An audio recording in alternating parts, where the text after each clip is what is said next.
সারা দেশে যখন চলছে ডেভিল হান্ট অপারেশন এবং অন্তর্বর্তীকালীন সরকারের এই সময়ে এসে দেশকে অস্থিতিশীল করতে চুরি ছিনতাই এই ধরনের কার্যক্রম কিন্তু একের পর এক শুরু হয়েছে। এরই মধ্যে সামাজিক যোগাযোগ মাধ্যমে আমরা লক্ষ্য করছি যে অনেক জায়গায় এমন কিছু অনাকাঙ্ক্ষিত ঘটনা ঘটছে যেখানে প্রশাসনের লোককে অপমান করা হচ্ছে, তাদের উপরে বিভিন্ন ধরনের ভাবে আঘাতপ্রাপ্ত করা হচ্ছে। অন্যদিকে যদি বলা চলে যে চুরি ছিনতাই একদম প্রকাশ্যে অস্ত্র ব্যবহার এই সকল বিষয়গুলো কিন্তু খুবই লক্ষ্য করা গেছে। তবে এই সিচুয়েশনে এসে আমরা দেখেছি অবশ্যই এটাকে বাংলাদেশের যিনি সেনা প্রধান রয়েছেন জনাব ওয়াকারুজ্জামান সাহেব, তিনি কিন্তু একদম কঠোরভাবে আসলে এটাকে মোকাবেলা করার জন্য এবং দেশকে অস্থিতিশীল জায়গা থেকে ফিরিয়ে এনে শান্তিপূর্ণ একটি রাষ্ট্র হিসেবে প্রতিষ্ঠা করার জন্য কিন্তু তিনি এবার মুখ খুলেছেন, সেটাও আমরা দেখেছি। অন্যদিকে যদি বলতে চাই যে আমরা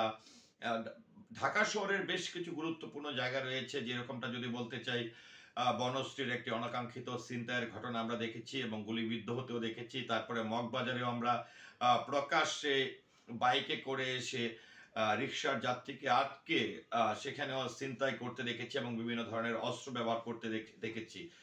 পাশাপাশি যদি আরেকটি বলি যে সবচেয়ে গুরুত্বপূর্ণ যেটি রয়েছে এটা হচ্ছে আলোচিত এবং জায়গাটি যেটা হচ্ছে মোহাম্মদপুরে।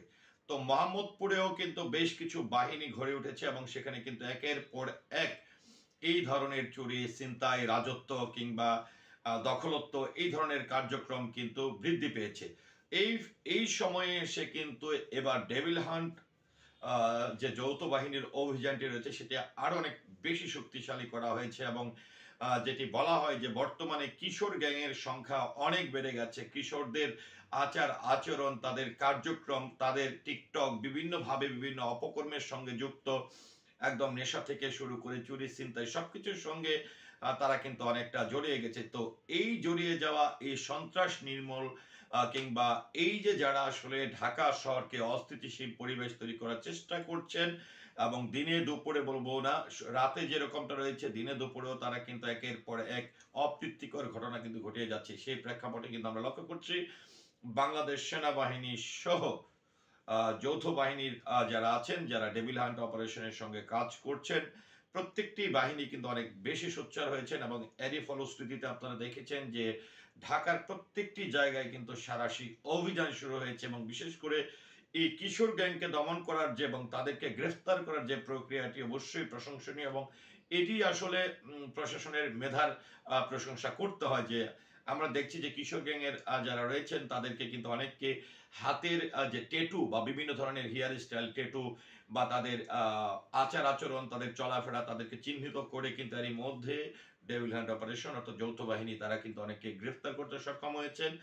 এবং আমরা দেখেছি যে স্বরাষ্ট্রমন্ত্রী মহোদয়, স্বরাষ্ট্র উপদেষ্টা মহোদয় তিনিও কিন্তু অনেক কঠোর হুঁশিয়ারি দিয়েছেন এবং তিনি নিজে কিন্তু একদমই স্ব-স্বভাবে বিভিন্ন থানা পরিদর্শন করছেন। তো এই যে কিশোর গ্যাং প্রত্যেকটি মহল্লায় প্রত্যেকটি এলাকায় যেভাবে বৃদ্ধি পেয়েছে, এটি দমনের জন্য যে এখন ডেভিল হ্যান্ড বা যৌথ বাহিনীর যে অভিযানটি চলছে এবং যেই পদক্ষেপের মাধ্যমে এবং যেভাবে তারা চিহ্নিত করছেন, বিশেষ করে যেটি বলছিলাম যে কিশোর গ্যাংদেরকে চিহ্নিত করার জন্য তারা হেয়ার স্টাইল কিংবা টেটু, হাতের বিভিন্ন ধরনের কাটা ফাড়া সেটা বিভিন্ন জিনিসগুলোকে তারা কিন্তু চিহ্নিত করছেন। তো এই প্রেক্ষাপটে এই যে ডেভিল হান্ট কিংবা এই যৌথ বাহিনীর অভিযান, সাঁড়াশি অভিযানের মাধ্যমে ঢাকা শহরকে স্থিতিশীল করতে যৌথ বাহিনীর যে ভূমিকা এখন শুরু করেছেন বা তারা তাদের কার্যক্রম চালাচ্ছেন, এটি নিয়ে আপনার মতামত কি আশা করছি কমেন্টের মাধ্যমে জানাবেন। সেই সাথে অবশ্যই যেরকম আইন শৃঙ্খলা বাহিনী সোচ্চার হয়েছে সেক্ষেত্রে আমাদের প্রত্যেকটি পাড়া মহল্লার বা আমরা যারা সুশীল সমাজের মানুষ রয়েছে আমরা প্রত্যেকটি জায়গার মানুষ কিন্তু অনেক বেশি আরো বেশি সচেতন হতে হবে, আইনকে সহযোগিতা করতে হবে, কারণ আইনের পক্ষে একাই সম্ভব নয় সবকিছু নির্মূল করা। সেই প্রেক্ষাপটে আমাদের অবশ্যই এই সন্ত্রাস বিরোধী সকল কার্যক্রমকে সাধারণ জনগণকেও কিন্তু প্রতিহত করতে হবে।